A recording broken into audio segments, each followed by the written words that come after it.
First, I want to say thank you so much for inviting me to spend some time with you, sharing what I know about early intervention and what my passions are about early intervention and working with very young children who are at risk for developmental delay. My name is Susan Sigler. Currently, I am the Division Director for Inclusive Support Services in Fairfax County, which is in Virginia in the United States.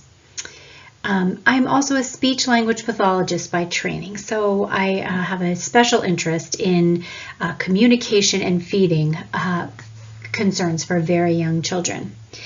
For the past 30 years, I've been working in the field of early intervention, both as a provider of direct service to young children and their families, and most recently in the development of state and local policy, supervision, clinical practice, and just really looking at the ways we can spread best practice of early intervention within our system. So with that being said, I'm going to spend some time today just going over some of the things I know about early intervention and that I'd like to share with you. So let's start at the beginning. Why early intervention? What is the purpose of early intervention?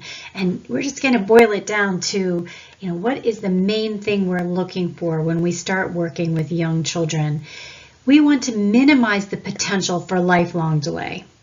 We want to get in there early and try to do as much as we can at the beginning, because ultimately that's going to reduce the cost to our society as a whole.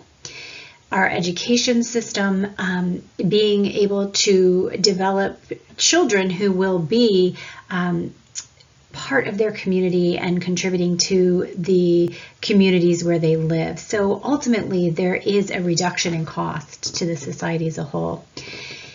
When early intervention first started, there was really a focus on decreasing the likelihood of institutionalization for children. Children were born with concerns, diagnoses, and in the late, even up into the 1970s and even a little later than that, children were being institutionalized. They were being taken out of their homes, and parents were made to think that was the only way that their children's lives could be. And once we started focusing on what we could do early, we really decreased the likelihood that children would ever need to leave their families and leave their communities. And they were able to grow along with their typical peers. And we get in there early because if we maximize their independence, we're going to see that participation in society, in the workforce. We're going to really see what happens when children are given the early opportunity. One of the things that I find very important about early intervention is that it is not just intervention with the child. Early intervention is the focus of enhancing the capacity of the family or the caregivers who take care of the child. It could be the mother, the father, the siblings, the grandparents. What we want to show to those families that surround and make up the life of children, that they can make a difference and that they will make a difference, and that we are there not to bring in our expertise and to show them exactly what to do and do it for them, but instead to really enhance their capacity so that in everyday learning, they can be promoting that child's growth. So it's really important that from the beginning, we cannot talk about early intervention without talking about the families that are part of that system. So we've got a lot of babies, but we also have those families, and it's going to be important as an early intervention system that we are working with the entire family unit. In the 1970s in the United States, we really started thinking about special education. How do we tailor education for children who have delays or are learning differently? We were just starting to think about that, and we were putting law into practice saying that every child had a right to education and that education needed to be tailored to meet their needs. It wasn't until 1986 that the law expanded to include very young children. So the law that was written that we first implemented for special education, really requiring special education in our public schools, did not really look at very young children in the beginning. And at the time, we didn't have the research to support including very young children. We saw young children as, not necessarily learning because we hadn't really explored neuroscience. But in 1986, when this law was sort of reauthorized and it got in front of Congress again and they reauthorized the law, they expanded it to say that not only did we need to provide special education to children who were in the public schools, but that we needed to provide special education to children under the age of 5, like before they got to kindergarten. And since then, we've been perfecting what that meant. I want to talk about around 2004 when the law was reauthorized a couple of times later. At that time, the science behind brain development was really exploding. We were really starting to see the crib and the playroom as a place where children could learn and were learning, and actually if they weren't thriving then we wouldn't see learning later.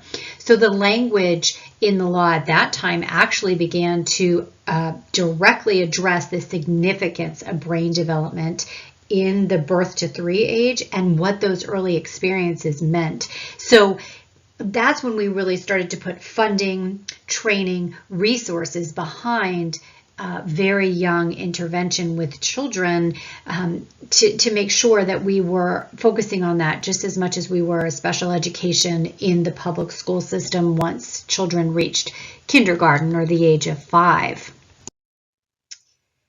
So you can't really address early intervention without talking about the young brain. Once we started learning and we were able to see the young brain, we started doing studies with very young children and recognizing how young a child would be to start recognizing language or actually learning a pattern with their parent.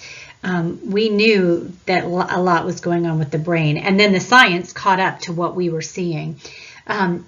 One of the things about the young brain that we always have to keep in mind is as we're developing an early intervention system or implementing an early intervention system or working one-on-one with families is that young brain is so competent. They are learning so quickly. They just are, they're sponges. You've heard that before, that young children just keep learning. That brain is very competent. But you can't recognize that without recognizing that young brain is also vulnerable. And if we do not recognize the vulnerability of the young brain, meaning if they're exposed to stress, if they're exposed to repeated failures, if there's not attachment with their caregivers, the things that we are hoping that competent brain will build, the neuron pathways, they won't happen. And then when we try to teach later, we don't have the capacity of the competent brain. We've lost some of that competency that we could have developed. The other thing we really started to notice and that we really have to focus on with the young brain is that infant and toddler brains are influenced by just their day-to-day interactions. And that becomes so important in this world where we're putting screens in front of our babies, we're not spending as much time. We need to recognize that those interactions and the everyday things, changing diapers, eating meals, having snacks, calling for our parents when we wake up, that's where young children are learning. And they're learning social skills, they're learning communication skills, they're learning their motor skills. And it's not really that you have to get in with a child who has a difference, a delay, a disability, and you have to do specialized therapy with them. The most important thing you can do is make sure that the interactions that they're having every day are valuable and that they're giving the best support for growth. And we do that by helping the parents. The other thing we know about the brain, and as I age, I know it even more, that the capacity for change decreases with age. And I know we know that about adults, right? Oh, we start to forget things, but that happens when we're very young. The brain from birth to 8 years old, it's amazing what happens in a human brain.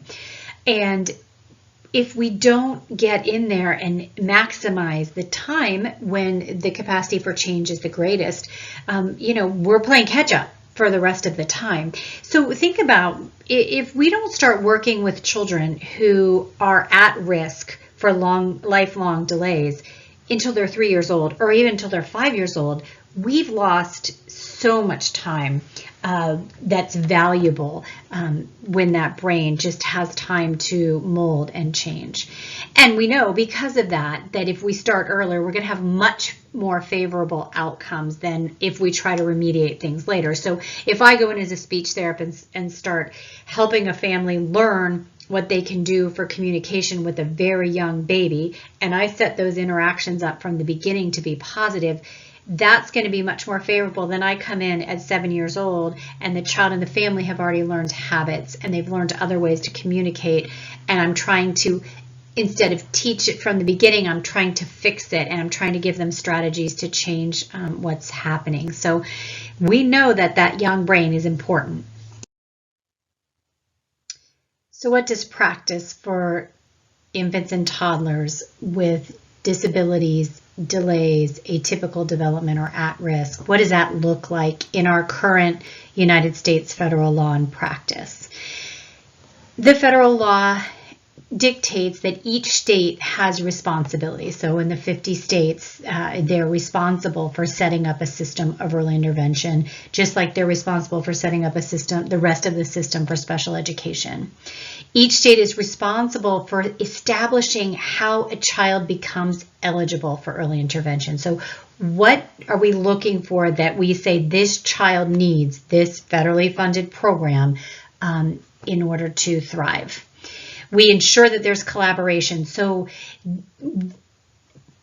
early intervention in the United States is not just the program itself, but it must focus on the community, other funding sources, private insurance. There has to be collaboration within the system. It's written right into the law.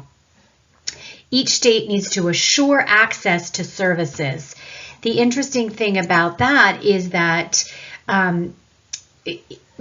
early intervention is not free to everyone, and that can sometimes be confusing. Some states it is free, others bill insurance, but it must be available and the family must have the ability to pay. So oftentimes a locality will have a sliding fee scale. It is the responsibility of each state to make sure that the early intervention system is conducting public awareness, that they're making sure that the hospitals, the doctors, the preschools, and the families know that this service is available and out there for them, because everyone knows that they have the school system. They know that when their kids turn 5, they get to go to kindergarten, but they may not know that they have this opportunity for special education when they're very young. They must set up a system for referral. There must be an easy way for referrals to be made, and referrals can be made by anyone. It does not have to be a doctor. The family can self-refer, a teacher can refer, a community member can refer, physicians, of course, many pediatricians do make that referral. And it is also required that we partner with the public schools, because when the children age out of early intervention, one of the keys is that we are helping them transition to special education if they still need continued special education in the schools, or to other community resources. I want to spend a few minutes sharing with you really my passion, which is evidence-based practice in early intervention. And over the last 30 years, we've really seen early intervention grow from just being a place where infants and toddlers went to get their physical therapy and their speech therapy to a real type of practice that is focused on how children learn. One of the key proponents in early intervention being evidence-based is that it is provided within the child's natural environment. We do not see children in clinics. We do not see children in a medical setting. Most children in early intervention are seen in their own home or the other place where they spend their time. So a natural environment for a child is often the home, especially for very young children, but it could be their preschool setting, their child care setting, it could be a neighborhood park, a library. So you will often find children receiving the supports out in their community. The therapist or the service coordinator may be meeting with the family in a grocery store. For example, a child with autism who may be having some behavioral problems, they may be going right to where those problems are happening instead of theoretically showing a family what could happen in a clinic. Because remember, we're a partner with the parent, and so we want to go to where they need us. We might be there at bath time, at meal time. We're really becoming a part of that child's routine. So natural environment it's not really about a place, it's about a routine. It's what are young children typically doing. We value using plain language. Parents are partners in early intervention, so we want to make sure they understand what we're talking about. So we use very plain language. We try to stay away from clinical language or medical jargon. It is family-centered. Many early intervention sessions include brother, sister, aunt, uncle. We want to make sure that they are part of that. But even more important is that the family is the one who's identifying the changes they want to see. So they're writing the goals. They're very active in that because we're looking at what they value and what their routine is. It's multidisciplinary. What does that mean?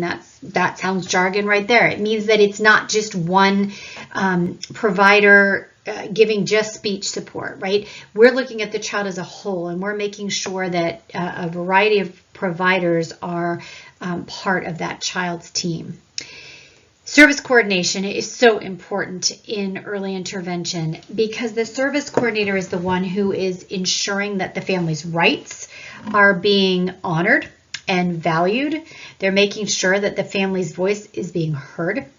They're assisting them in transition. They're assisting them in finding the community resources that are there for them outside of early intervention.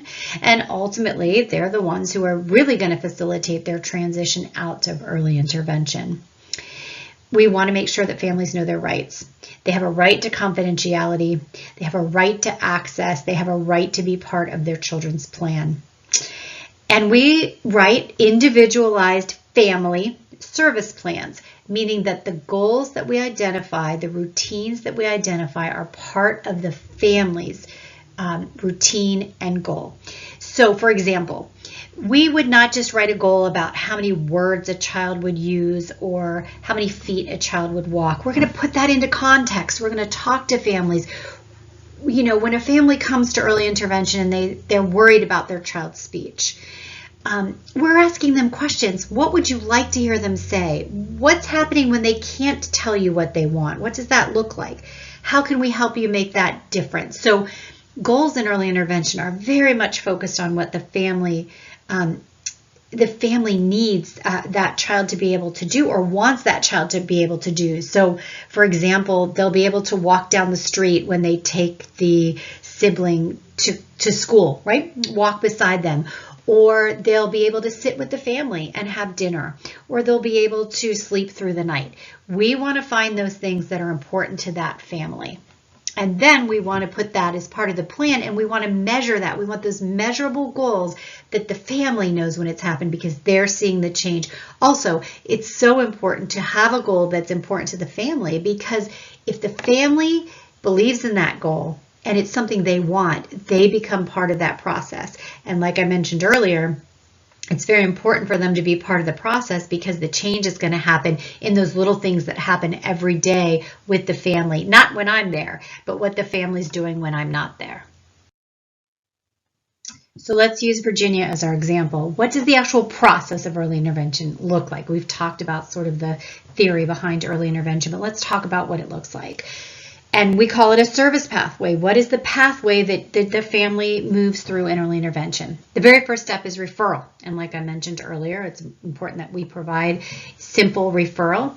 And in Virginia, we have multiple ways that people can make referral. We use a lot of online referrals. They can make a phone call. And we have that conversation and we open that child up to early intervention. The next step is intake. So the referral's been made, we're going to get in touch with the family and we're going to get some background information. Then comes early intervention. In Virginia, I mentioned earlier that each state gets to determine, who is eligible for early intervention. So let's talk about that in Virginia. In Virginia, a child must show, to be eligible for early intervention, they must have a 25% delay in one or more area of development. So your standard areas of development: communication, gross motor, fine motor, social, emotional, cognition. However, that's not the only way that they can be eligible. It would only have to be one of those areas. A child can also be eligible for early intervention based on a diagnosis, and the state has a list of diagnoses. I'll give you some examples. The child could have diagnosed Down syndrome, autism. They could have been premature. They could have had some other sort of genetic concern, a cleft palate, hearing loss. Those children would be what we call automatically eligible for early intervention, even if they're not showing a delay. We know that they have a high potential for having a delay, so we want to get there early for all those reasons we talked about. And Virginia also recognizes eligibility of children who are developing atypically. So in that situation, it's a child who's not really showing a delay. So like a 1-year-old is not acting like a 6-month-old, but they're not typically acting like a 1-year-old. So maybe they're not eating the food that you would expect a 1-year-old to eat, or they're having sensory issues, real sensory sensitivities or something like that. So we go through that eligibility process. Once a child has been found eligible for early intervention, we do an assessment for service planning. And I write that out instead of just saying an assessment, because the assessment for service planning is really focused on one thing. We've already determined the child is eligible, so we don't need a lot of numbers of, how they're doing in their gross motor, how they're doing in their fine motor. This is assessing what they can do so that we can write a plan of what we want them to do. So it's an assessment focused on what comes next. So not an assessment just for the sake of assessing, but an assessment that gives us the information we need to write a meaningful plan. And then we develop that plan. The next step is an IFSP development. And then we go out and provide those services in familiar environments. Most services provided to children are occupational therapy, physical therapy, speech therapy, infant education, nutrition, social work, or psychology support. Those are the most speech pathology. Those are the most common services that a child would receive. There are other services, vision teachers, nursing. There are other services under the law that can be provided, but that's what we mostly see. And I'm going to talk a little bit later about how we do that specifically in Fairfax. Those services are provided, like I said, in their familiar environment. The plan is reviewed periodically. We encourage our providers to review it all the time, right? To be talking about that and make sure that we're working towards those goals. Every year, we're reestablishing eligibility and writing a new plan. And at the end of that time, we're transitioning that child to what comes next. Okay, so as I mentioned at the beginning of my talk, I work specifically in Fairfax County, which is part of the Virginia system. Fairfax County is the largest system in the state of Virginia. It's a very, very diverse suburb of Washington, D.C. So we're very close to the city of Washington, D.C., and we have over 1 million residents just in our county. 6% of those residents are under the age of 5. And just to show the diversity that we have in our area, we have 39% of the families or the individuals that live in Fairfax County primarily speak a language other than English in their home. So as you can imagine, we have a very diverse workforce.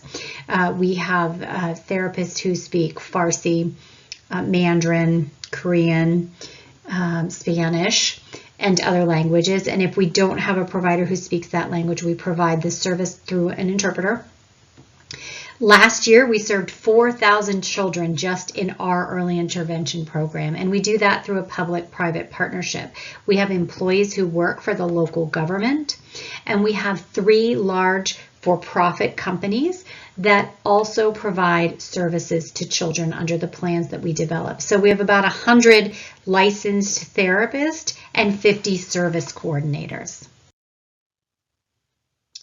So some of the things that I want to touch base that we really focus on and that we have spent a lot of time developing our staff to focus on in the early intervention supports and services that they provide to our families in our locality. First, we use a team approach. Each child is assigned to a team, meaning that they not only have an individual service coordinator, every child has a dedicated service coordinator, meaning that the service coordinator's only job is to provide service coordination. They do not also provide services.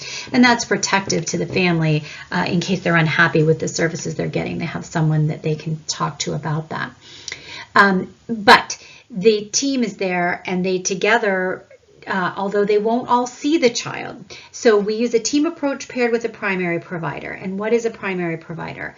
A primary provider is the one person who is really going into the home and supporting that child's goal. And I could talk to you about primary provider all day. We could do a whole nother talk on that. The key to primary provider and the reason we value it so much is about relationship building, right? Because that family has developed a relationship with one person. However, that person doesn't know everything. They have a team to go back to. So if the physical therapist is the main person working with the family, they have a speech therapist, a social worker, an occupational therapist, a nutritionist to talk to and to bring that information back or to bring them with them on another visit if necessary. So that team approach and the primary provider work together. We provide that service through a coaching approach. Coaching is an interaction style. It means that we're not just giving the family, here, do X, Y, and Z. We're asking them, what have you tried? How did that work? What would you like to see happen? So it's a very reflective way of providing services. We also make sure that we're providing supports that focus on child interest. And that has to do with all those things we talked about earlier about learning about the brain. We know that we learn better if we are working through our interests. So we want to make sure that we are working on something that the child is interested in and the family is interested in. I had a family once who loved to go camping. And so we went and did a lot of stuff out in the outdoors because it was valuable to them and it was meaningful. We want to make sure we have measurable outcomes. We want to make sure that we have a way to know that early intervention is making a difference. And the parents are our partners. If a family says, that time doesn't work for me, can I just go and do the laundry while you're there? I've got things to do. We're not going to provide the service that way. The family has to be in there working with us because the skills that we're developing are really in the parent or in the caregiver. And we need to make sure it works. And next time we're going to ask them how it went. So using that coaching model really means the parent is part of what we're doing the entire time we're there. So I want to thank you again for giving me the opportunity to talk to you about something that is so very important to me. And I just want to sum it up by saying a couple of thoughts about why early intervention is so valuable to children, families, and ultimately to our societies. We know that if we increase the family's ability to put strategies into the routines they do every day, that we're going to increase the rate of their growth by giving them multiple opportunities to practice. And by doing that, every dollar we invest in early intervention increases the return. We know that there's less need for special education for children who've been in early intervention. There was a longitudinal study, I just feel like this is a really exciting thing to close on, that looked at Part C early intervention. And they found that 36% of children, when they left early intervention, had no disability identified. They were not even identified as having a disability. And 10% of the children did have an identified disability, but they were not receiving any special education. So they were only receiving their regular schooling. So they weren't needing that special education. So it's just such a great investment. It supports that early brain development. It gives positive, cost-effective change for children and families. It just changes the developmental trajectory for children from the very beginning. And we also know that families that are supported, that have children with special needs when they're young, those children are much less likely to experience, if they've been in early intervention, those children are much less likely to experience child abuse and neglect. And how important is that? So again, thank you for giving me this opportunity. I am always excited to talk about early intervention and what we've learned and what we're continuing to learn, because we have so much more where we need to grow. Thank you. Have a great day.